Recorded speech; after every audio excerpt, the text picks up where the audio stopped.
What if I told you that the internet, the very tool that was supposed to connect us all, is actually building these invisible walls around each and every one of us? Well, today, we're going to talk about how to tear those walls down. We're going to pull back the curtain on how our information feeds are designed to trap us, and most importantly, we're going to hand you the keys to break free. So let's just start with a really direct question. Think about it. When you share an opinion, whether it's online or just with friends, are you really expressing a thought you've wrestled with? Or are you maybe just repeating a conclusion that was kind of fed to you? It's a tough question, for sure, but it's so important in a world that's increasingly designed to keep us comfortable and, well, to keep us repeat. All right, let's dive right in. You can't escape a trap until you understand how it's built, right? So in this first part, we're going to get our hands dirty. We're going to define the problem and really take a look at the architecture of this modern information echo. So, what even is an echo chamber? This is way more than just having friends who agree with you.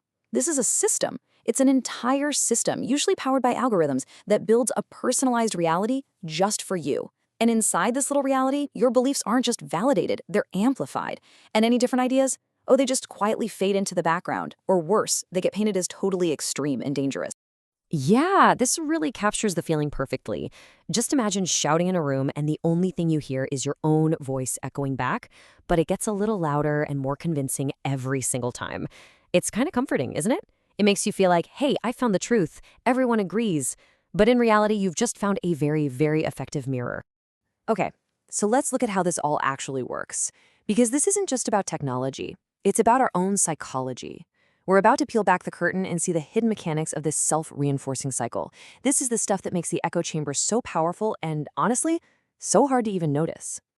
This slide is so important because it really shows the two paths we can take. Over here, you've got genuine dialogue. It's a two-way street. Yeah, it can be messy, it can be challenging, but that's how we grow. It's how we find new perspectives and become sharper thinkers.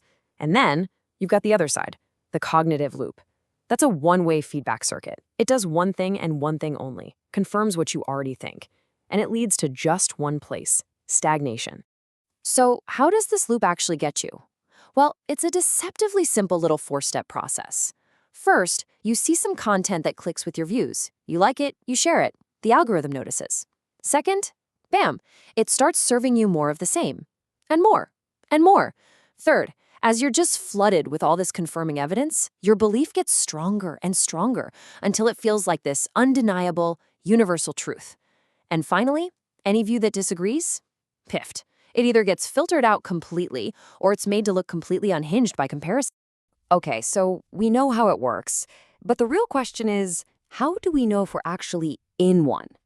This next part is a bit of a self-check, and I want to be super clear here, there is zero judgment. This is just a quiet moment for us to kind of reflect on our own information habits. Just take a second and really think about this one.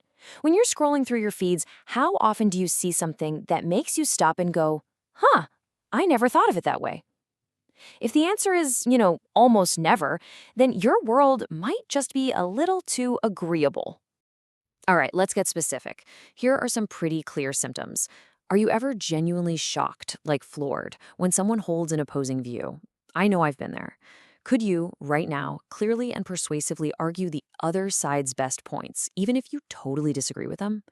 Do you find your finger hovering over that unfollow button the second someone posts an opinion you don't like? If you find yourself nodding along to a few of these, and hey, it's okay if you are, you might just be in a cognitive loop. So, if you did recognize a few of those signs in yourself, just take a deep breath.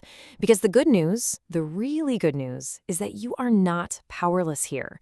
This next section, this is your escape plan. It's a set of simple, actionable steps you can take to break that cycle and take back control. Okay, the most important thing to remember is that this takes active effort. It's not passive. So number one, you have to intentionally go looking for different viewpoints. Number two, follow a few smart people or credible publications that you know you'll probably disagree with. The key here isn't to argue with them in your head, but to try and understand their strongest argument. Number three, become a critic of your own feed. Constantly ask, wait, why am I seeing this? What's the algorithm trying to do here? And finally, number four, whenever possible, choose a real conversation over a war in the comments section. Because real dialogue, that genuine connection, that almost never happens online. And that brings us to our final section, the reward. Why even go through all this trouble? Because the payoff, the real prize here, isn't just about having a more balanced news feed. It's something much, much bigger than that. It's about having a more independent mind. This is the heart of it all, right here. Breaking out of an echo chamber doesn't mean you have to abandon your beliefs, not at all. It just means making sure that those beliefs are truly your own, that they're the result of conscious thought and consideration, and maybe even a little bit of a challenge, not just something that was algorithmically reinforced. It's about owning your perspective and being able to stand behind it with real confidence. This quote just nails it, doesn't it? Truly original thought begins the moment you stop repeating what you're expected to believe. The second you make that conscious choice to stop being a passive consumer and start being an active seeker, a questioner, a listener, that's it. That is the moment that genuine, original thinking can finally begin. So I'm going to leave you with this final thought, this little call to action. And you know what? I'm going to do it with you. It doesn't have to be some huge life-altering belief. Just pick one small thing that you believe is true. And then today, go find the smartest, most reasonable argument against it. Not to change your mind, just to listen. Just to open that door a tiny crack.